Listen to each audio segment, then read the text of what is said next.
បាទសួស្តីបងប្អូនប្រិយមិត្តទាំងអស់ជាទីមេត្រីបងប្អូនដែលនិយមតាមដានទស្សនាស្ដាប់ការផ្សាយនៅលើ Facebook ផ្លូវការរបស់រដ្ឋបាលឃុំកោះខេលក៏ដូចជា Facebook ផ្ទាល់ខ្លួនរបស់ខ្ញុំបាទដែលមានឈ្មោះកណន័យមេឃុំកោះខេលថ្ងៃនេះខ្ញុំនាំអារម្មណ៍បងប្អូនប្រិយមិត្តទាំងអស់មកឆ្វេងយល់អំពីការងារអត្រានុកូលដ្ឋានអ្វីទៅដែលហៅថាសម្បត្តិអត្រានុកូលដ្ឋានសម្បត្តិអត្រានុកូលដ្ឋានគឺជាសម្បត្តិសម្រាប់កត់ត្រាភាពជាស៊ីវិលនៃពលរដ្ឋខ្មែរនិងជនបរទេសដែលរស់នៅស្របច្បាប់ក្នុងដែនសមត្ថកិច្ចកំណត់នៃច្បាប់របស់ព្រះរាជាណាចក្រកម្ពុជាក្នុងមាត្រា3នៃអនុក្រឹត្យលេខ103ក៏បានចែងបន្តថាការសុំចុះសម្បត្តិអត្រានុកូលដ្ឋានក្នុងសៀវភៅអត្រានុកូលដ្ឋានជាកាតព្វកិច្ចរបស់ប្រជាពលរដ្ឋខ្មែរគ្រប់រូប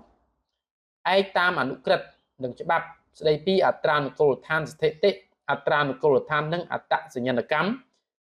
ខ្ញុំសូមជម្រាបជូនបងប្អូនប្រជាពលរដ្ឋទាំងអស់សូមមេត្តាយកចិត្តទុកដាក់ជាមួយនឹងការចុះឯកសារអត្រានុកូលដ្ឋានគ្រប់ប្រភេទដែលរួមមានសម្បត្តិអត្រានុកូលដ្ឋានកំណើតអត្រានុកូលដ្ឋានអាពាហ៍ពិពាហ៍និងអត្រានុកូលដ្ឋានមរណភាពក្នុងនោះក្នុងការចុះសម្បត្តិកំណើតមន្ត្រីអត្រានុកូលដ្ឋានបានសរសេរទិន្នន័យផ្ទាល់ខ្លួនរបស់បងប្អូនប្រជាពលរដ្ឋចូលទៅក្នុងសៀវភៅអត្រានុកូលដ្ឋានកំណើតចំនួន2ច្បាប់ចំពោះការចុះសម្បត្តិអាពាហ៍ពិពាហ៍មន្ត្រីអត្រានុកូលដ្ឋានឃុំសង្កាត់ក៏នឹងចុះទិន្នន័យផ្ទាល់ខ្លួនរបស់បងប្អូនទៅក្នុងបញ្ជីអត្រានុកូលដ្ឋានអាពាហ៍ពិពាហ៍ចំនួន2ច្បាប់និងចេញច្បាប់ដើមចំនួន1ច្បាប់និងសេចក្តីចម្លងតាមការស្នើសុំដូចគ្នានេះផងដែរចំពោះសៀវភៅអត្រានុកូលដ្ឋានមរណភាពនៅពេលដែលមានមនុស្សទទួលមរណភាពហើយយើងបានស្នើសុំចុះសម្បត្តិមរណភាពនោះមន្ត្រីអត្រានុកូលដ្ឋាននឹងសរសេរទិន្នន័យរបស់អ្នកទទួលមរណភាពទៅក្នុង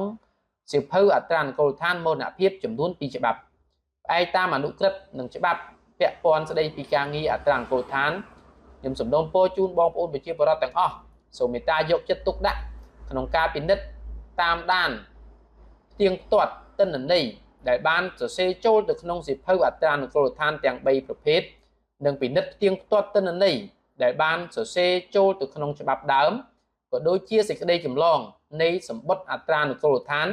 សម្រាប់បងប្អូនយកទៅប្រើប្រាស់សូមបងប្អូនមេត្តាជួយពិនិត្យផ្ទៀងផ្ទាត់បន្ថែម